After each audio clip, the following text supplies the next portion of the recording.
Hi hello, നമുക്കിന്ന് ക്യാക്ടസും അതിനൊരു പോട്ടും ഉണ്ടാക്കിയാലോ. അപ്പോൾ ഇത്ര സെക്കൻഡ് കൊണ്ട് നിങ്ങൾ ഈ കാണുന്ന പോട്ട് ഉണ്ടാക്കാനായിട്ട് ഞാൻ കുറച്ച് കഷ്ടപ്പെട്ടേ. ക്യാക്ടസ് അത് വലിയ പാടുള്ള പരിപാടിയൊന്നുമല്ലാന്ന്. എന്നാലും ഞാൻ രണ്ട് തരത്തിലുള്ള ക്യാക്ടസാണ് ഉണ്ടാക്കുന്നത്. ഒന്ന് നമ്മുടെ ഈ ഇൻഡോർ പ്ലാന്റും പിന്നെ ഈ മരുഭൂമിയിലൊക്കെ കാണുന്ന ടൈപ്പും.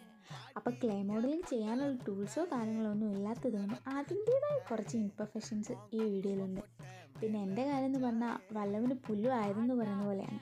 കണ്ടില്ലേ, കൈ കിട്ടുന്നതൊക്കെ വെച്ചാണ് നമ്മൾ ഡീറ്റെയിലിങ് കൊടുക്കുന്നത്. അപ്പോൾ എന്തായാലും ക്യാക്ടസിൻ്റെ പരിപാടി ഇവിടെ ഏകദേശം തീർന്നിട്ടുണ്ട്. ഇനി ഇത് ഫിക്സ് ചെയ്ത് കൊടുക്കുക എന്നുള്ളതാണ് അടുത്ത പരിപാടി. അപ്പോൾ ഞാൻ നൂൽക്കമ്പിക്കകത്ത് ഈ ക്യാക്ടസ് കുത്തി ഇറക്കിയിട്ടാണ് ഫിക്സ് ചെയ്ത് കൊടുക്കുന്നത്. അപ്പം ഇതുപോലുള്ള ക്ലേ മോഡലിംഗ് വീഡിയോസൊക്കെ നിങ്ങൾക്ക് കാണാനായിട്ട് നമ്മുടെ ചാനൽ ഒന്ന് സബ്സ്ക്രൈബ് ചെയ്ത് കൊടുക്കുന്നു. ഇഷ്ടപ്പെട്ട് കഴിഞ്ഞാൽ ഒരു ലൈക്ക് കൂടെ തരില്ലേ. അപ്പോൾ ഇത് മൂന്ന് ഫിക്സ് ചെയ്ത് കൊടുക്കുക. അതിനുശേഷം നമ്മളിത് കളർ ചെയ്തിട്ടുള്ള വീഡിയോ എന്തായാലും കാണിക്കുന്നതായിരിക്കും. അപ്പോൾ അത്രയേ ഉള്ളൂ.